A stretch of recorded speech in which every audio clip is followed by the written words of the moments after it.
Hello friends, in last lecture we see applications of derivatives.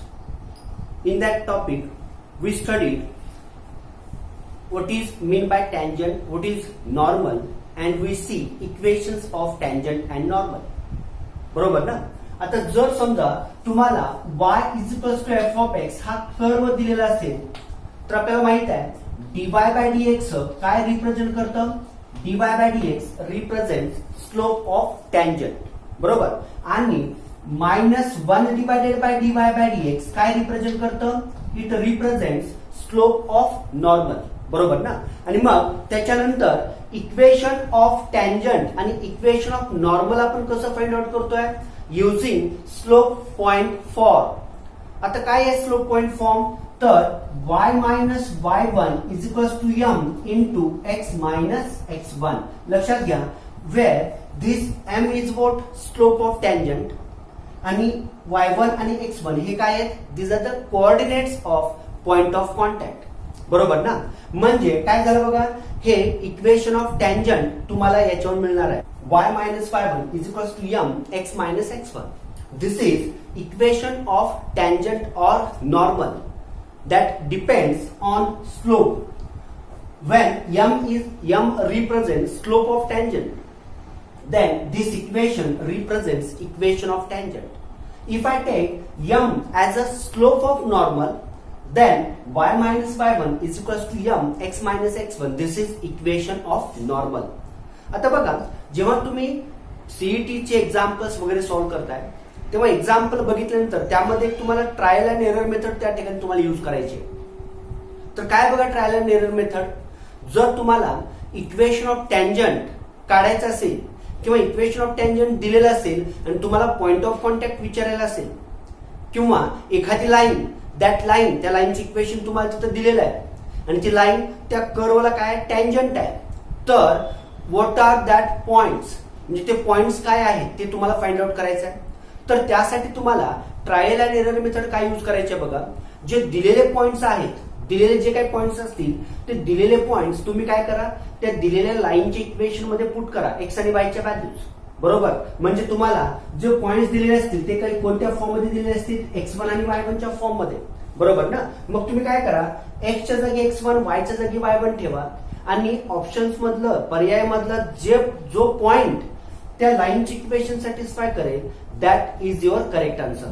म्हणजे काय होतं आपल्याला माहित आहे any point lies on line और any point lies on the curve that point satisfies equation of that line और equation of that curve. म्हणजेच काय लाईनवरचा कुठलाही पॉइंट असेल तर तो पॉइंट त्या लाईनचं इक्वेशन काय करतो सॅटिस्फाय करतो. तसंच एखाद्या कर्ववरचा एखादा पॉइंट असेल तर तो पॉइंट त्या कर्वचं इक्वेशन पण काय करतोय सॅटिस्फाय करतोय. म्हणजे तुम्ही काय करू शकताय दिलेले पॉइंट्स तुम्ही त्या लाईनच्या इक्वेशन मध्ये पुट करायचं आणि जो पॉइंट त्या लाईनचं इक्वेशन सॅटिस्फाय करेल ते तुमचं फायनल सोल्युशन असणार आहे, बरोबर ना. आता जर तुम्हाला स्लोप फाइंड आउट करायचा आहे, स्लोप, बरोबर ना, तर त्यासाठी तुम्हाला dy by dx find out करायचा आहे. dy by dx find out केल्यानंतर त्याच्यात तुम्हाला तो पॉइंट जो दिलेला असेल त्याची व्हॅल्यू पुटअप करा.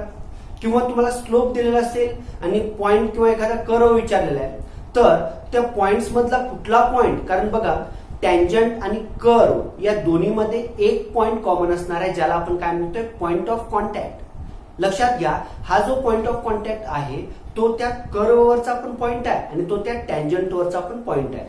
त्यामुळं या पद्धतीने तुम्ही नॉर्मल टँजंटची इक्वेशन्स जे आहेत त्यांची इक्वेशन्स फाइंड आउट करू शकताय किंवा तो पॉइंट फाइंड आउट करू शकताय आणि या पद्धतीने तुम्ही सीईटी ला जे टँजंट नॉर्मलची इक्वेशन्स वरचे जे एक्झाम्पल्स विचारतात ते तुम्ही सॉल्व्ह करू शकताय, बरोबर. आता पुढं नेक्स्ट ऍप्लिकेशन कडे आपण जाणार आहोत. तर नेक्स्ट ऍप्लिकेशन काय आहे that is a rate measure. आता या रेट मेजर मध्ये काय होतं बघा, what is a rate measure actually.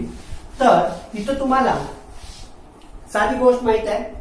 समजा आपण असं गृहीत धरलं x is equals to f of t. आता या ठिकाणी मी x काय म्हणतोय, x is a displacement. x is what displacement. समजा x हे डिस्प्लेसमेंट असेल, बरोबर. तर तुम्हाला माहित आहे व्हॉट इज अ डिस्प्लेसमेंट. समजा ए या ठिकाणी एखादी बॉडी आणि तुम्ही या ए या ठिकाणच्या बॉडीवरती एफ इतका फोर्स अप्लाय केला तर ही बॉडी ए पासून बी पर्यंत जाते. तर त्या बॉडीचं ए पासून बी पर्यंत कव्हर केलेलं जे अंतर आहे त्यालाच आपण काय म्हणतो, displacement of that particle which is at position A. बरोबर. मग इथं काय होतं, x is equal to f of t हे जर डिस्प्लेसमेंट असेल तर आपण त्याचा derivative with respect to t घेतला, dx बाय dt म्हणजेच काय, एफ डॅश ऑफ टी. आणि तुम्हाला माहित आहे rate of change of displacement with respect to time is what, it is a velocity of that particle और velocity ऑफ दॅट बॉडी.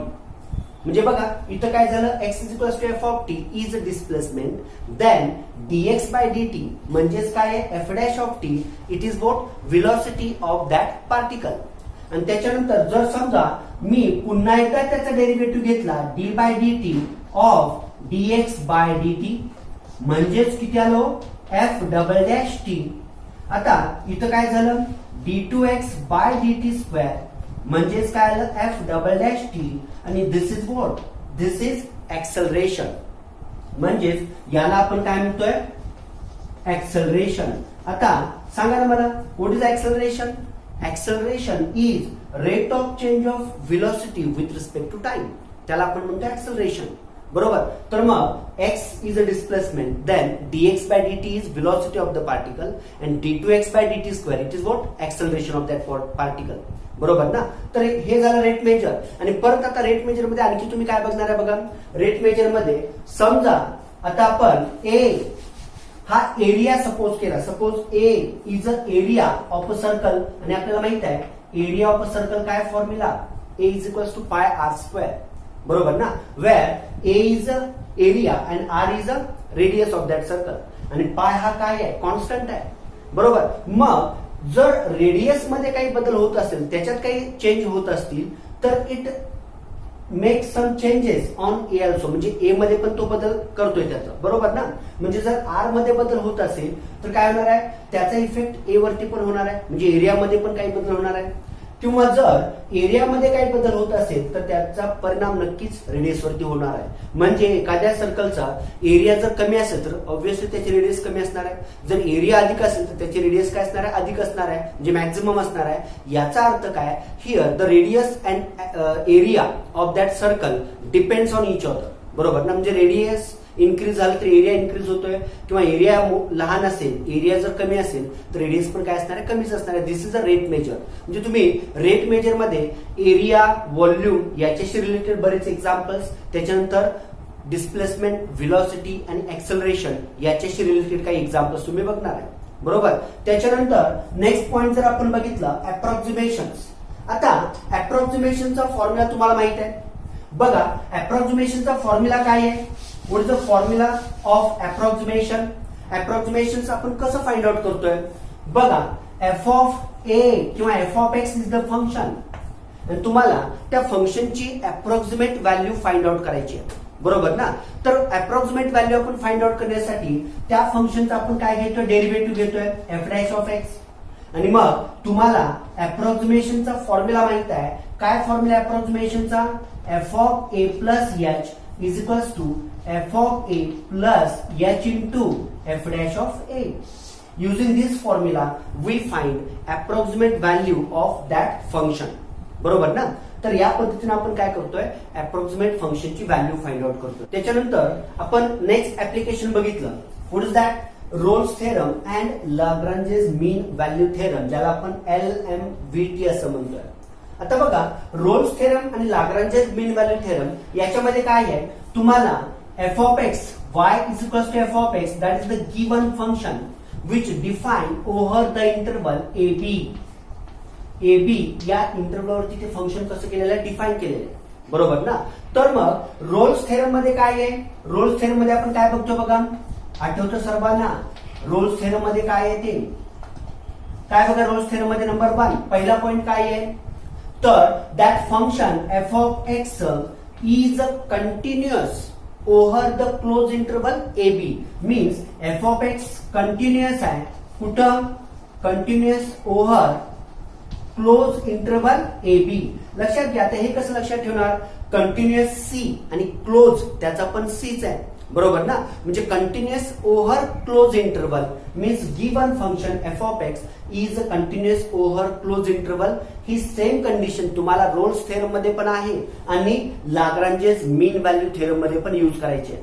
लक्षात घ्या. म्हणजे इथं काय होतं, दिलेलं function continuous over the close interval. आणि तुम्हाला माहित असू दे, जर तुम्हाला दिलेलं फंक्शन हे पॉलिनॉमियल फंक्शन असेल किंवा ट्रिग्नॉमेट्रिक फंक्शन असेल किंवा एक्सपोनेन्शियल फंक्शन्स असेल तर ही फंक्शन्स काय असणार आहे, continuous over the given interval, बरोबर.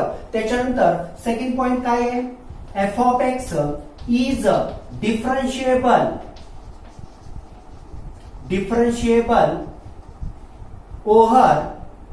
ओव्हर काय, ओपन इंटरव्हल काय असणार आहे, ए बी. लक्षात घ्या. म्हणजे f of x is differentiable over open interval a b, बरोबर ना. म्हणजे तो जो फंक्शन आहे तो काय असणार आहे, differentiable over open interval a b असणार आहे, बरोबर ना. आणि नंतर थर्ड कंडिशन काय असणार आहे, f of a is equals to f of बी.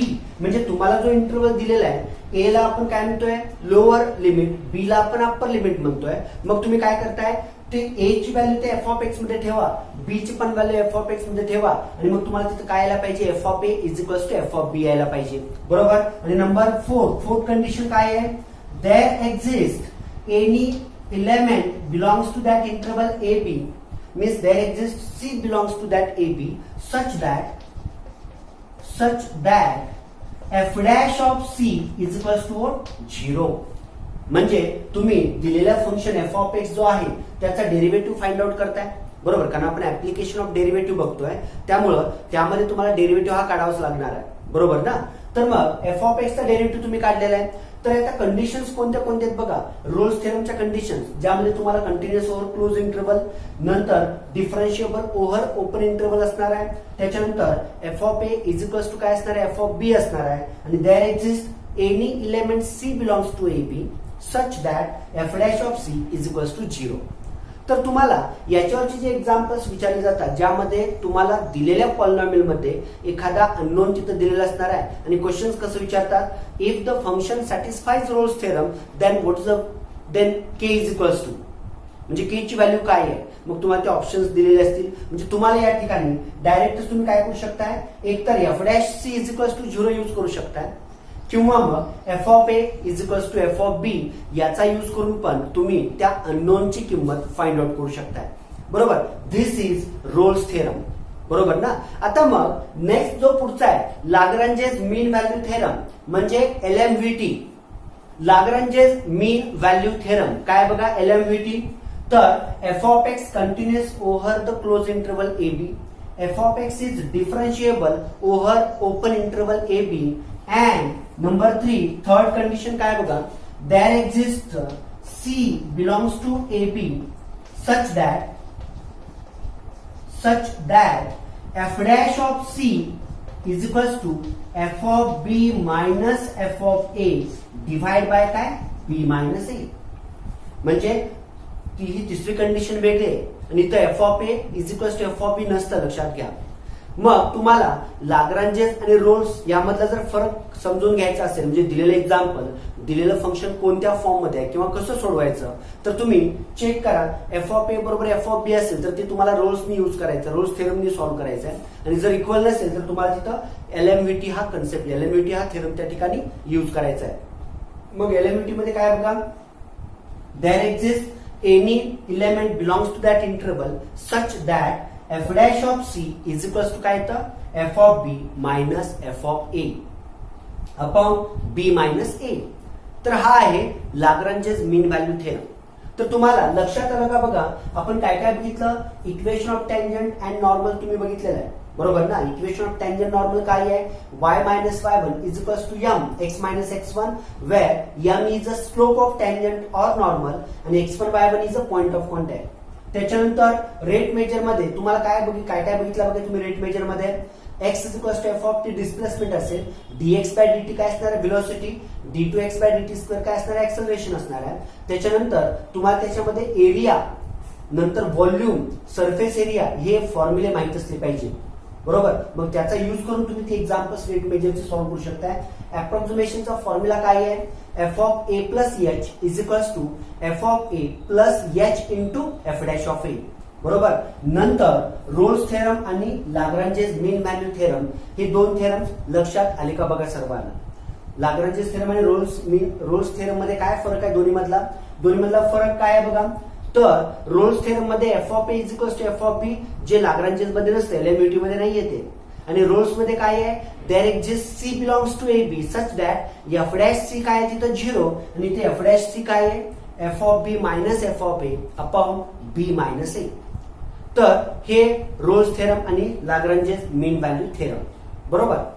त्याच्यानंतर नेक्स्ट ऍप्लिकेशन काय बघा, इन्क्रीजिंग अँड डिक्रीजिंग फंक्शन. आता इन्क्रीजिंग डिक्रीजिंग फंक्शन काय आहे, त्याच्यामध्ये काय प्रोसिजर तुम्हाला करायचे बघा.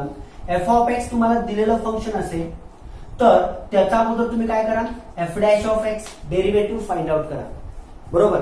मग एफ डॅश ऑफ एक्स जर ग्रेटर दॅन 0 असेल आणि F dash of x less than 0 असेल तर त्यावरून आपण ते फंक्शन इन्क्रीजिंग आहे का डिक्रीजिंग आहे ते ठरवतोय. म्हणजे काय बघा, एफ डॅश ऑफ एक्स जर ग्रेटर दॅन 0 येत असेल for all x belongs to that function, then we say that f of x is increasing function. F of x कसलं फंक्शन असणार आहे? इन्क्रीजिंग. आणि जर f dash of x less than 0 असेल तर एफ ऑफ एक्स आपण कसलं function म्हणतोय? डिक्रीजिंग फंक्शन असं म्हणतोय. लक्षात घ्या. म्हणजे फर्स्ट डेरिव्हेटिव्ह जर ग्रेटर दॅन 0 असेल म्हणजे पॉझिटिव्ह असेल तर that function is increasing function. आणि जर फर्स्ट डेरिव्हेटिव्ह निगेटिव्ह येत असेल तर that function is decreasing function. आता जेव्हा तुम्ही हे इन्क्रीजिंग डिक्रीजिंग कडे जाताय तेव्हा काही कंडिशन्स तुम्हाला माहित असल्या पाहिजेत. म्हणजे काय बघा, जर x square greater than a square असेल तर याचा अर्थ काय होतो बघा, x greater than a or x less than minus a. म्हणजे एक्स स्क्वेअरची व्हॅल्यू ए स्क्वेअर पेक्षा ग्रेटर असेल तर काय होतं, एक तर एक्स हा ए पेक्षा ग्रेटर असणार आहे किंवा x is less than minus ए.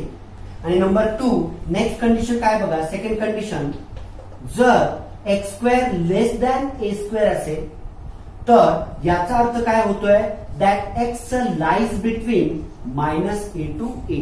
या दोन कंडिशन्स फार महत्वाचे आहेत जे तुम्हाला लक्षात ठेवायचे आहेत. आता इथं मी स्ट्रिक्टली ग्रेटर दॅन घेतलं.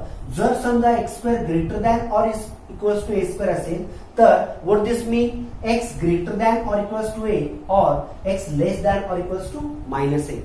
त्याच्यानंतर x square less than or equals to a square असेल तर what this mean, that x lies between minus a to a. म्हणजे x greater than or equals to minus a, less than or equals to ए.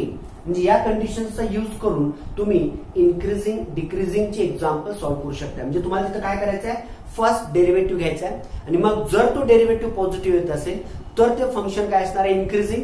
जर तो derivative negative येत असेल तर ते function कसं असणार आहे, डिक्रीजिंग असणार आहे. लक्षात आलं का बघा.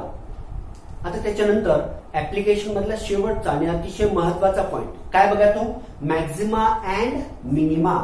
म्हणजे दिलेलं function maximum at which point आणि मिनिमम ऍट विच पॉइंट तुम्हाला ते फाइंड आउट करायचं आहे. मग या टाइपचे एक्झाम्पल सॉल्व्ह करताना आपण काय केलं बघा, तर आठवतो का बघा सर्वांना, f of x y is equals to f of x is the given function असेल तर तुम्ही त्याचा पहिला डेरिव्हेटिव्ह घेता, फर्स्ट डेरिव्हेटिव्ह ज्याला आपण एफ डॅश ऑफ एक्स म्हणतोय.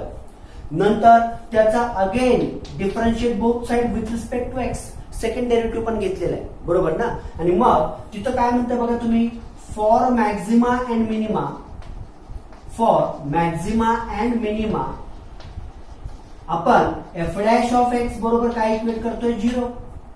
म्हणजे मॅक्झिमा मिनिमा तुम्हाला फाइंड आउट करण्यासाठी काय केलं पाहिजे, एफ डॅश एक्स बरोबर 0 इक्वेट केलं पाहिजे. आणि मग त्याच्यानंतर एफ डॅश एक्स बरोबर 0 इक्वेट केल्यानंतर तिथं तुम्हाला एक्सच्या 2 व्हॅल्यूज मिळतात, अल्फा आणि बीटा. आणि मग या मिळालेल्या 2 व्हॅल्यूज तुम्ही कुठं पुट करताय, सेकंड डेरिव्हेटिव्ह मध्ये पुट करताय. आणि जर if f double dash alpha जर ग्रेटर दॅन 0 असेल तर function is minimum at x is equals to alpha.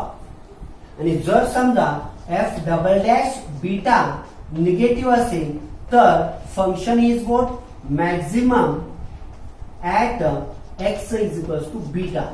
आणि मग फंक्शन ज्या पॉइंटला मिनिमम आहे तो अल्फाची किंमत तुम्ही काय करा, एफ ऑफ एक्स मध्ये पुट करा, म्हणजे तुम्हाला त्या फंक्शनची मिनिमम व्हॅल्यू मिळणार आहे. आणि जिथं मॅक्झिमम आहे बीटाची व्हॅल्यू एफ ऑफ एक्स मध्ये ठेवा, तुम्हाला मॅक्झिमम व्हॅल्यू मिळणार आहे. म्हणजे या पद्धतीने आपण मॅक्झिमम मिनिमाचे एक्झाम्पल सॉल्व्ह केलेले आहेत. तर लक्षात घ्या, सीईटीचे एक्झाम्पल सॉल्व्ह करताना तुम्हाला याच पद्धतीनं तुम्हाला तिथं क्विक फर्स्ट डेरिव्हेटिव्ह घ्यायचं, सेकंड डेरिव्हेटिव्ह घ्यायचा, नंतर फर्स्ट डेरिव्हेटिव्ह बरोबर 0 इक्वेट करायचं. क्वाड्रॅटिक इक्वेशन असेल तर तुम्ही काय करा, डायरेक्ट त्याचं सोल्युशन फाइंड आउट करा. जर समजा क्युबिक इक्वेशन येत असेल तर मात्र तुम्हाला तिथे काय करायचं आहे, युझिंग सिंथेटिक डिव्हिजन तुम्हाला त्याची रूट्स फाइंड आउट करायचे आणि मग त्याच्यावर ज्या व्हॅल्यूज मिळतील त्या व्हॅल्यूज तुम्हाला काय करायचं आहे, एफ डबल डॅश एक्स मध्ये म्हणजे सेकंड डेरिव्हेटिव्ह मध्ये पुट करायचं. जर व्हॅल्यू पॉझिटिव्ह आली तर function minimum at that point, value negative आली तर function maximum at that point.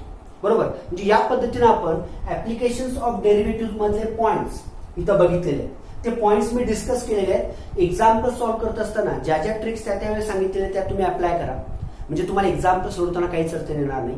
लक्षात घ्या. आणि सगळ्यात महत्वाचं बघा, एक्झाम्पल सोडवताना आन्सर्स जे आहे, काय काय एक्झाम्पल्स मध्ये दिलेले आहेत तुम्हाला 4 ऑप्शन्स दिलेले आहेत, त्यातल्या व्हॅल्यूज ठेवून तुम्ही ट्रायल एरर मेथडने काय करू शकता, एक्झाम्पल सॉल्व्ह करू शकता.